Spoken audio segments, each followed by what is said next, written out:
eto, kay dating Pangulong Duterte naman ho tayo pumunta, mga boss chief amo, sir. Ngayon, pinasususpende na muna. Ayan. Naalala nyo ho, si Kaufman at yung kampo ni dating Pangulong Duterte, yung depensa nila, ano ang gusto nila? Interim release. Di ba? Ngayon, ang gusto nila, wag muna daw gumawa ng pinakapaghusga doon sa gusto nilang o yung sinusulong nilang interim release. Bakit ho, mga kababayan? Kasi ako nakikita ko dito, wala pang tumatanggap na bayan sa kanila, wala pang tumatanggap na bansa sa kanila eh. No, yung dati nagmamalaki sila Australia. Pumunta ang vice presidente sa Australia siguro para makiusap, tanggapin nyo ang tatay ko diyan. Ang Australia, ano sabi? Ayaw namin, no? Ayaw namin ng gulo. Ayaw namin ng mga loko-loko na magwewelga-welga, gaganon-ganon sa labas ng piitan ng dating Pangulo ninyo.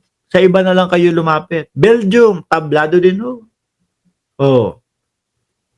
Ngayon, ayaw muna ni Kaufman na maglabas ng, kumbaga, ng paghusga doon sa interim release nila kasi kulang pa daw ho. Kulang pa. Kaya nga kayo nagpasa ng interim release di ba? Kaya nyo nga sinusulong yan para mapauwi agad-agad ang dating Pangulong Duterte. Bakit nyo ipapasa kung kulang pa kayo? Sana hinintay nyo yung pinaka-importanting dokumento para sa ganon, sabay-sabay lahat. Pakinggan nyo ho, mga kababayan. Kung dati ay urgent request ang hiling ng defense team ni dating Pangulong Rodrigo Duterte para sa kanyang interim release, ngayon, pinasususpende na muna ng kampo ng dating Pangulo ang pagdedesisyon para rito. Wag muna, wala pang tatanggap na bansa. yung sinasabi ho nila, mga kababayan, na bayan o bansa na kukup-kup, baka nagsisiatrasan po. Sabi, nako, ang tahimik ng aming bayan. Tapos ngayon, kapag tinanggap namin si Duterte dito sa amin at dito mapipiit, biglang magpupuntahan yung mga DDS. Biglang magsisigawan yung mga DDS. At ang pinakamasaklap po nito, mga boss chief amo, sir.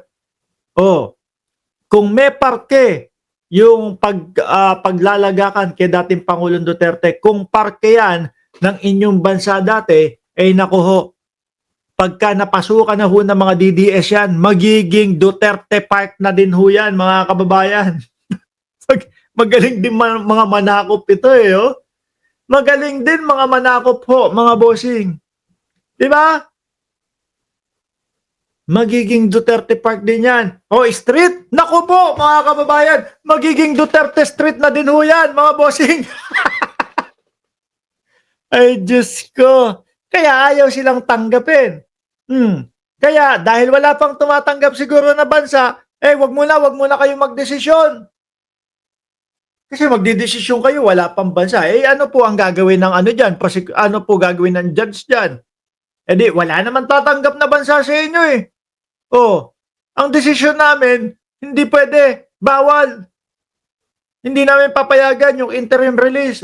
Di ba? Sa 5 pahinang urgent request ng Lead Defense Counsel ni Duterte na si Attorney Nicholas Kaufman, sinabi niyang hindi muna dapat magdesisyon ng ICC Pre-Trial Chamber 1 hanggat hindi pa nila nakukuha ang ilang impormasyong mahalaga umano sa kanilang hiling na interim release. Bakit nagpasa na kayo? Dapat sinabay-sabay ninyo. No? Siguro umasa sila. Sige, pasa na natin to. Sige na, go na. Total, may tatanggap na. Wala. Tablado ho. Tablado ng Belgium. Tablado ng Australia. Wait. Wag muna. Wala munang desisyon. Sasablay. Hindi mapapawi ang dating Pangulong Duterte. Hindi malilipat ng piitan ng dating Pangulong Duterte. Ang tingin ko dyan, mga kababayan, malabo din ho mailipat yan. Bakit ho? Kasi naman po, mga boss, biruin mo, di ba, nag-request sila at tapos nakasaad doon sa request nila, hindi na muling gagawa ng krimen. Pag-amin na din ho yun No? Ikaw po ba, kapag kaya yung inaakusahan mo, umaamin na, o yung hahatulan mo ay umaamin na, palalayuin mo pa ba yan? Kumbaga, sa pinakamadaling pagpapaliwanag ho, mga bossing, kunyari, ayan, nakapiit yung isang yung isang inaakusahan, tapos umaamin na, palalabasin mo pa ba yan? Papauwiin mo pa ba yan? O palilipatin mo pa ba yan? Hindi na, malapit na eh. Oh, oblo na din ang papasukan yan eh. Oh, kaya wala nang interim release, malabo ho iyon. No, isa din si dating Pangulong Duterte sa dahilan o may kasalanan kung bakit po kung bakit hindi mapayagan yung interim release at sa Pilipinas na lang gawin yung paghihiring sa kanya. Dahil nga ho, siya mismo ang kumala sa ICC, naduwag, kinabog, dinaga ang dibdib nung iniimbestigahan siya. Eh kapag kaganyan ang galawan, no? Kakalas ka kasi ikaw iniimbestigahan. Ibig sabihin, alam mo sa sarili mo na mayayari ka, na may ginagawa kang mali. Dagdag ni Kaufman, naging mabagal at nahadlangan umano ang pagkuha ng depensa ng mga kinakailangang material sa loob ng 2 buwan. May mga material na naibigay lang umano sa kanila nitong mga nakaraang araw. Kasalanan nyo yun, babagal-bagal kayo. Ewan ko, baka mamaya pinapatagal mo lang talaga yan, Kaufman. Eh, masarap naman na tumanggap ng 150 million, no, per month. Eh, kung 10 taon, ay naku, buhay na buhay. Ang tanong, kung 10 taon, ilang bilyon yun? Ang isang taon ho, 1.5 billion. O sabihin na natin, 2 billion kada taon. Kung 10 taon ho, mga kababayan, 2 billion times 10, 20 billion. Ay no, okay. Sabi ni Paring Pulong, okay lang yan. No? Yakang-yaka yan. O, di ba Paring Pulong? Oh, beer house lang tayo. Di malinaw kung ano-ano at saan galing ang mga tinutukoy ng depensa na mga kailangang impormasyon dahil redacted o nakatago ang ilang bahagi nito sa bersyon ng dokumentong inilathala sa ICC website. Agad namang kinontra ng prosekusyon ang bagong hiling ng depensa. Oo, hindi papayag. Nagpasa na kayo, hindi nyo pa kinumpleto. Sa kanilang inihaing sagot, iginiit ni Deputy Prosecutor Ma'am Mandayan Yang na pinili ng depensa na maghain ng aplikasyon para sa interim release kahit pa alam nitong hindi pa kompleto ang mga isinumiting Kukumpletohin mo yan. Sisiguraduhin mong walang naiwan dyan. No, para malakas yung laban mo, napapayagan yung hiling mo, hindi yung pautay-utay. Isang bagsakan, lahat, kumpleto.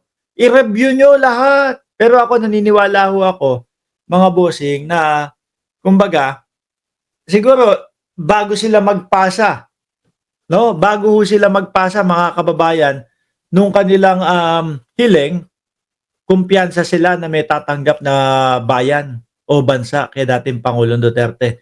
Eh kaso, hindi pumayag. Ayun. Kaya, wait lang, wag muna kayong magdesisyon. Kulang pa kami. Ano kulang? Bansang tatanggap kay Duterte. Naloko na. dokumento. Ipinunto rin ng prosekusyon na speculative ang sinasabi ng depensa na vital o mahalaga sa kanilang aplikasyon ang kinukumpletong impormasyon. Giit ng prosekusyon, may pagkakataon naman ng depensa sa hinaharap na magsumite muli ng aplikasyon para sa interim release. Ulit na lang. 'Di ba?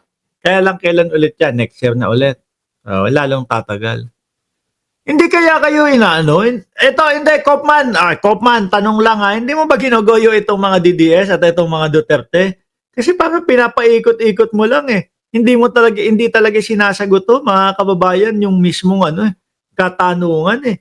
Hindi po talaga mismo sinasagot eh. Yung kung ano po, yung makakapagpalaya sa dating Pangulong Duterte. Tingnan mo, paikot-ikot sila doon sa pagpapadisqualify ng judge. Ayaw rektahin. Ito po depensa namin dyan. Hindi po talaga ang dating Pangulong Duterte ang dapat managot dyan. Kasi ganito, ganyan, bla bla bla bla bla bla. Rektang sagot kung ano yung itinatanong sa inyo. Rektang depensa kung ano yung ibinibintang sa inyo. Ganon yun. No? Siguro nga, sabi ko nga, 150 million per month. Kung ganun yung natatanggap, 1.8 billion, ano na natin, i-round up na natin sa 2 billion. Times 10 years, 20 billion. 20 B ha, B, hindi mil. Bill. Hindi ho million, kundi billion. Oh, 20 billion. Ay, okay lang yan. Beer house tayo. Yakang yaka. 20 billion, total 10 years. Ay, okay lang yan. Beer house tayo. Sakaling hindi ito payagan ngayon ng Pretrial Chamber 1. Dahil dito, hiniling ng prosekusyon sa ICC Pretrial Chamber 1 na ibasura ang bagong hiling ng depensa. Bago nito, tinanong si Vice President Sara Duterte sa isang panayam sa The Hague, Netherlands itong Biyernes kung makakauwi pa ba ang dating Pangulo. Sagot niya, Hindi. Hindi. Ano sagot niya? Ano daw sagot niya? umaasa siyang mapagbibigyan ang interim release ng ama at madidismiss ang kasong crimes against humanity sa Aray ko. Kaso parang lahat tablado. Lahat nung hinihiling ng kampo ng dating Pangulo, tablado ho. Yung limitahan daw po yung mga biktima, di umano. Sa mga may ID lang, tablado. Etong interim release, mukhang malapit ng maging tablado. Tapos yung dalawang judge na pinapatanggal, tablado din ho, mga kababayan. Lahat tablado. Sabi ko nga ho sa inyo eh. Kung ano-ano kasi inuuna nila. Pero tingin ko ho Kaufman, wag ka namang magdaramdam sa akin. Alam ko naman hindi mo naiintindihan yung sinasabi ko. Pero ako nagtatanong lang.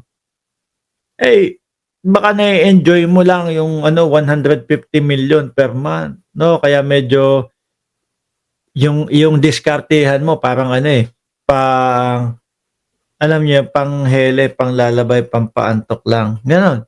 No? Para tuloy-tuloy, at least 10 years buhay, pamilya. Oh, dami pera ng mga Duterte, no? 20 bilyones sa loob ng 10 taon. Saan kaya ho nila kukuhanin yun? Hindi, tanong ko lang ho yun, ha?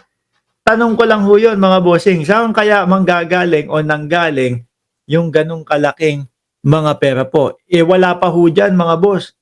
Yung yung saan ba to? Yung lawyer sa impeachment. Lawyer sa impeachment, 40 milyones ho yun. Hindi ko lang sure kung isang lawyer pa lang yun o kalahatan na nung 16. Pero napakababa po yun. No, kung 40 million, tapos 16 na lawyer, tagma magkano lang ho yun? Kada lawyer, 40 million, O 40 million divided by 16. Tagto 2.5 million ang acceptance fee. Yaka ko yun Kada isang lawyer. Pero tingin ko baka isang lawyer lang ho yun, mga kababayan. Anyway,